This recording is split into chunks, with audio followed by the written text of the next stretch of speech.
Thank you for joining us. We begin with an update of that tragic news breaking around the world at this hour. Now, Egyptian officials have confirmed that they have located the site of the crash of that Russian airliner, which went down just after 7 a.m. Kenyan time, with 224 passengers and crew on board. Initial reports indicate that the plane was severely damaged and most of those on board are feared to be dead.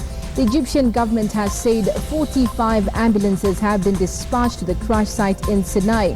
New reports now indicate that the captain of the plane told air traffic control soon after takeoff that the plane had technical fault and he needed immediate route change. It is being reported now that soon after that request, the plane started falling fast at about 6,000 feet per minute.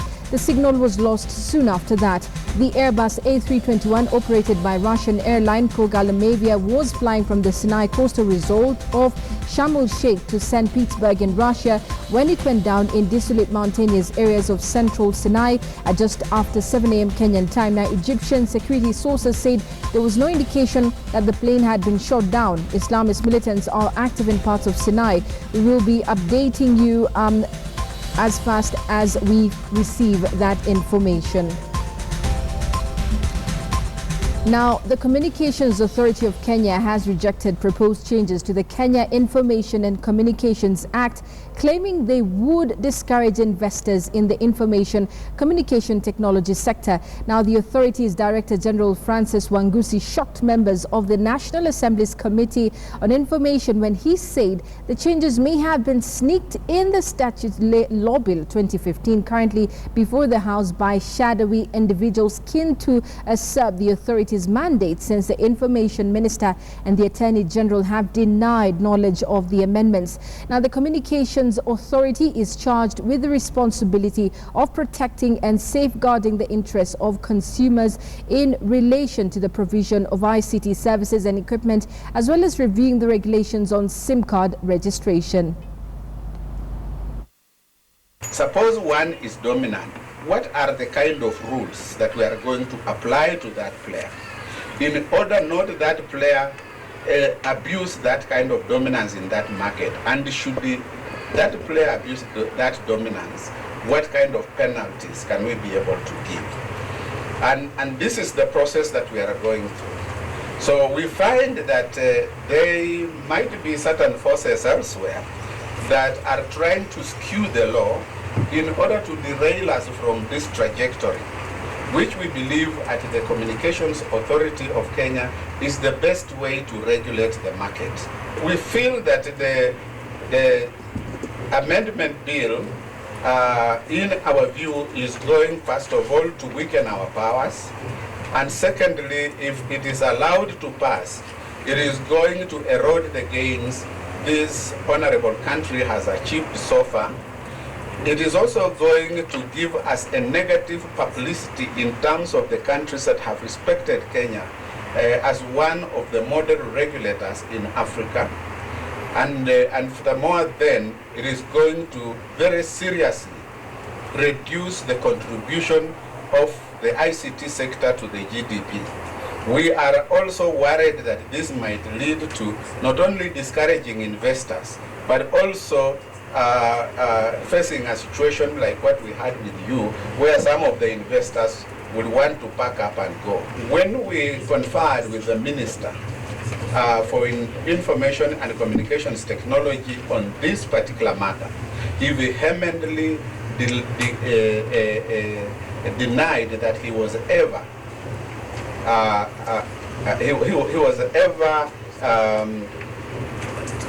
party to this. He was not consulted, and he also was taken aback just to see it coming in the miscellaneous amendment bill. So we don't know the source of this. Your authority is envisaged to be an independent authority. Yes. What is the import of these particular amendments in this bill with respect to your independence?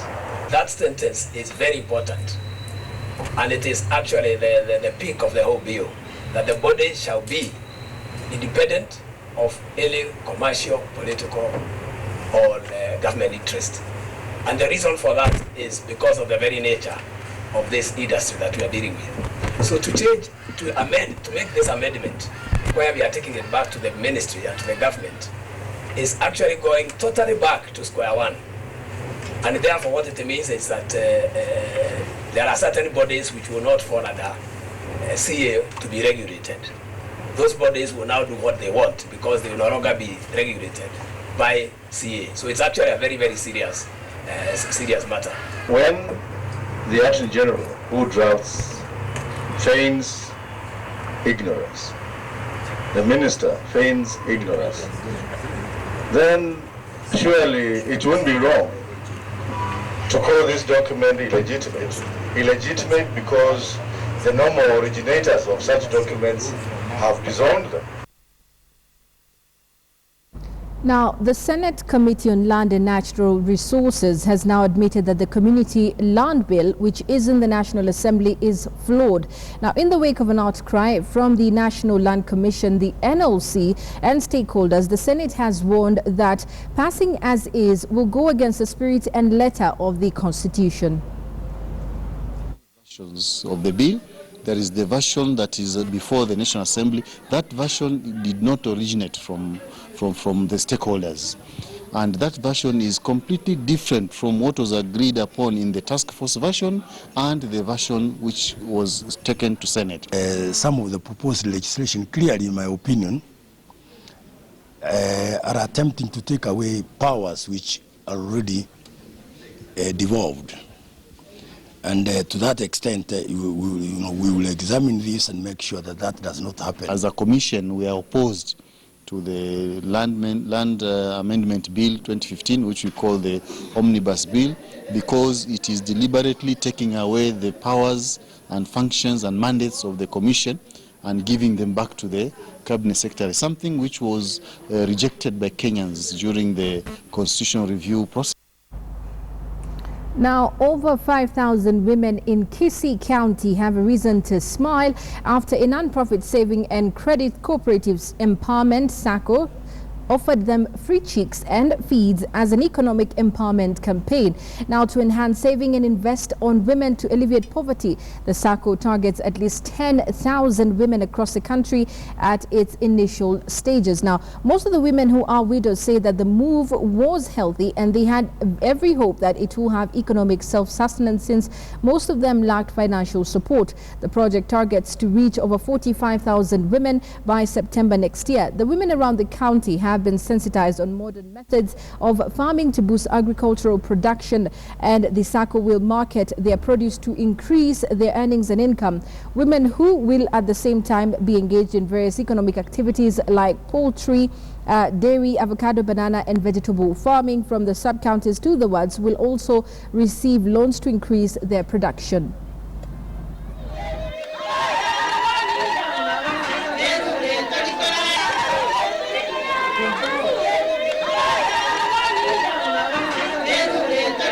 Leo ina furaha kabisa, yenyewe akinisikia furaha kubwa kwa sauli ya Madam Senator.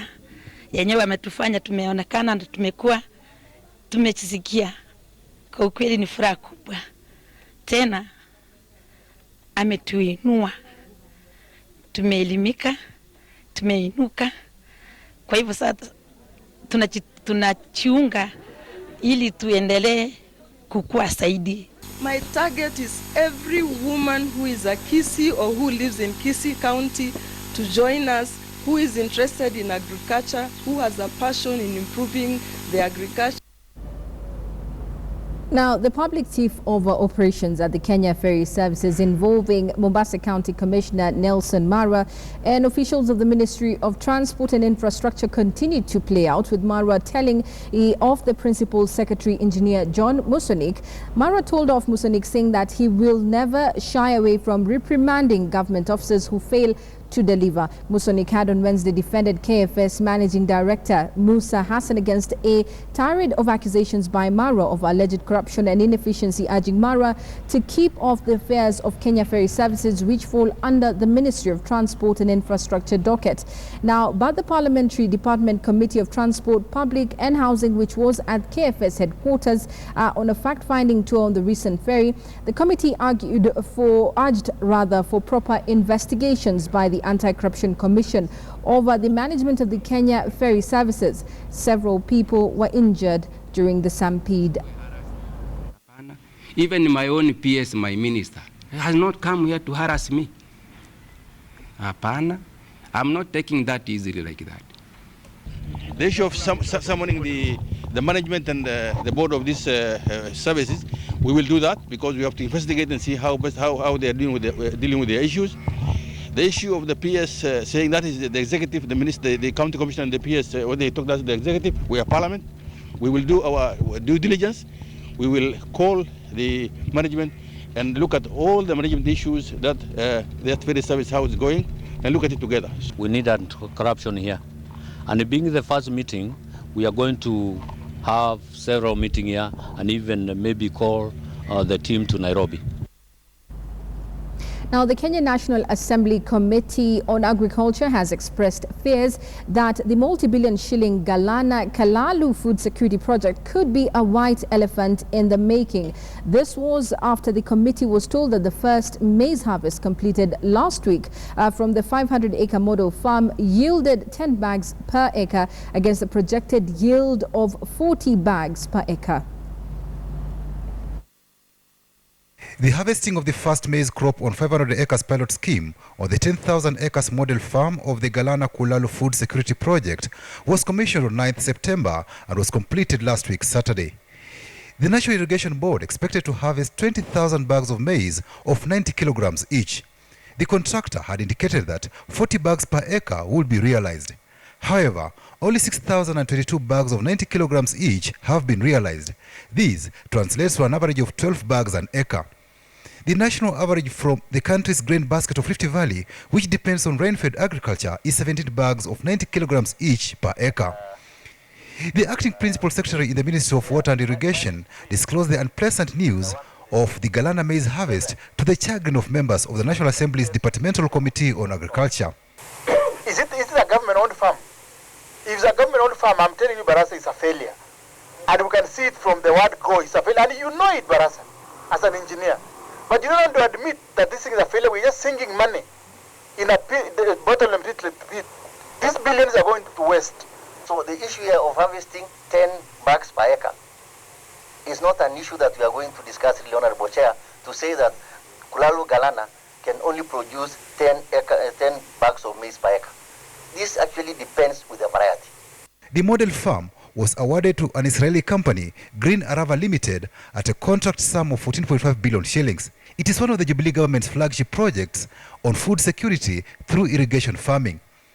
The planting of another 500 acres started early October. This will test 6 of the best performing maize varieties selected for the just concluded harvest. Due to the low yields, the contractor has brought in an expert to carry out crop residue and soil analysis to determine reasons for the shortfall. Interestingly, the government paid 1 billion shillings to the same contractor in 2013 to carry out feasibility studies before the project was launched. The Israeli farm had promised the government that in future the target maize yield for the model farm would be 80 bags per acre. For what has happened, it was actually a test, it was actually a model, and therefore they put in 16 varieties. Out of these 16 varieties, we have picked a few which probably gave us more than 20 bags per acre. And that's why we are going further to actually conduct what we are calling soil analysis to see to it that, progressively we are going to get up to 40, up to 20, up to 40 bags per acre. If it is the feasibility study was done correctly and that is what we are paid for, then the issue of the shortage of production per acreage will not have arisen, and somebody must take the responsibility. The issue of the soil testing could not have arisen because it has already been done according to us. There is a problem at Galana, and one will be excused for concluding that it's a cash cow. Patrick Amimo, KTN News. Now, Devolution Cabinet Secretary Anwar Guru has dispelled fears that thousands of civil servants could be retrenched by the end of next year. Guru says depending on the skill sets and qualifications, there will be redeployment of human resources. This is despite a draft report on the implementation of the capacity assessment and rationalization of the public service, indicating a possible downsizing of the public service by nearly 40,000 people. She was speaking to our senior reporter, Samogina. Now, a section of CORD leaders elected in Kenya's Coast Province last evening told their leader Raila Odinga to expect mass defections to the ruling Jubilee coalition ahead of the next general elections. Now, the leaders, among them former Whip Gideon Mungaro and Kwale woman representative Zainab Chizuga, claimed they were tired rather of being in the opposition. Take a look. Za wapwani ama kura za watu wa Kwale ni zao za kuokota watie kwenye kikapu. This time round watashangaa. Tunaelekea pale ambapo pana matunda. Your Excellency, watu wa Pwani tunajiandaa. Ile meza ambayo itakuwa inakaliwa 2017 mkigawanya keki, wa Pwani watakuwa hapo pia nao. Tugawanye. Hakuna mahala tulikubali na Mwenyezi Mungu kwamba sisi tutabaki kwa opposition forever. We are going to be in that government. Pamoja na nyinyi mkituongoza, wapende wasipende. Tumeona mazao ya hii serikali, panganga wawache. Kuna kidudu mtu mmoja yuko pale Msambweni. Ananishangaza akitangaza kiti cha women rep kiko vacant. Here I am nikihutubia Kwale. Awaambie wananchi wake wa Msambweni, Gonzirai pesa zake tumeziona zikijenga police station. Yeye atuambie where is the 45 million ya CDF ambayo imepotea Msambweni. Tukiwa jamii ya Pwani, tuhakikishe kwamba tuko katika serikali na tumejiunda, na tusidanganyane bwana. Unajua nyinyi mnapiga huku. Hakuna hesabu ya Raila 2017. Tusidanganyane. Tumezungumza na hawa viongozi wenu na tumewaambia yaliyopita si ndwele, tugange yaliyomo na yajayo. Ama namna gani? Pale mbele tunataka kutafuta namna ya kuzungumza pamoja na kufanya kazi pamoja, kuwaunganisha Wakenya, tukae pamoja ndio tujenge taifa moja la Kenya.